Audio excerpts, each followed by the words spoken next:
Hello everyone, welcome to my channel. দেখো আজকের এই ক্লাসে আমরা আরও কিছু গুরুত্বপূর্ণ বাংলা বাক্য খুব সহজভাবে ইংলিশে ট্রান্সলেট করবো। দেখো আমরা যদি প্রত্যেক দিন ডেলি লাইফে যে বাংলা বাক্যগুলো ব্যবহার করি, যে বাংলাতে কথা বলার জন্য যে বাংলা বাক্যগুলো আমরা দেখি, সেগুলো যদি ইংলিশে করার চেষ্টা করি তাহলে খুব সহজভাবে আমরা ইংলিশে ট্রান্সলেট করতে পারবো। একা একা স্পোকেন ইংলিশে ইমপ্রুভ করতে পারবো। শুধুমাত্র মনে রাখতে হবে প্র্যাকটিস, অনবরত প্র্যাকটিস করতে হবে। দেখো এখানে কী আছে, যদি পড়তে চাও তাহলে ভালো করে পড়ো। আমরা কিন্তু এটা সাধারণত চিরাচরিত বলে থাকি, হ্যাঁ, যদি পড়তে চাও তাহলে ভালো করে পড়ো। হ্যাঁ, যদি পড়তে না চাও তাহলে চলে যাও। ভালো না লাগলে খেও না। কথা না শুনলে ফেল করবে, কথা না শুনলে ফেল করবে। দেখো এখানে এই বিষয়গুলো একটু দেখো।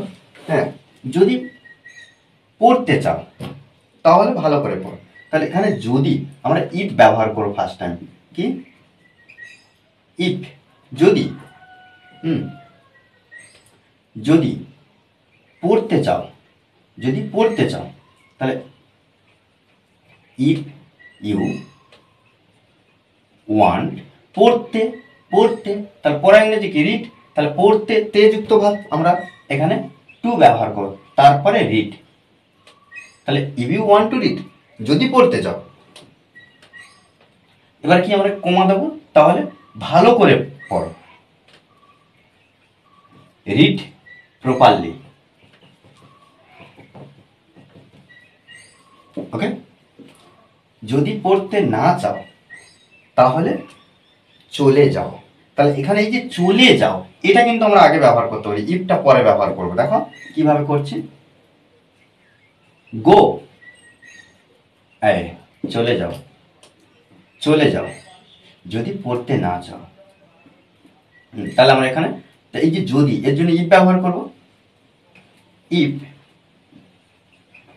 ইউ মানে এখানে তুমি পড়তে চাও, আর জাস্ট এখানে কি দেওয়া আছে, যদি তুমি পড়তে না চাও তাহলে ইফ ইউ ডোন্ট অর্থাৎ do not, if you don't want to read. Okay, ভালো না লাগলে খেও না। তাহলে এখানে দেখো খেও না, এখানে দেখো আমরা কি করছি না, খেও না, তাকে বারণ করা হচ্ছে। কাউকে না কাউকে বারণ করা হচ্ছে, খেও না। তাহলে এখানে আমরা প্রথমে লিখতে পারি ডোন্ট ইট, খেও না, ডোন্ট ইট, খেও না। ভালো না লাগলে, আমরা যদি দিয়ে বাক্যটা আমরা এখানে অর্থাৎ বাংলাতে যদি লিখতে পারতাম, কিন্তু এইভাবে লিখলেও আমরা ইফ ব্যবহার করব। তাহলে ডোন্ট ইট, খেও না, হ্যাঁ, ভালো না লাগলে। তাহলে এখানে আমরা কিভাবে করছি দেখো, if you feel bad, bad. Okay, তাহলে কি কথা না শুনলে ফেল করবে। তাহলে এখানে আমরা যদি ব্যবহার করব প্রথমে,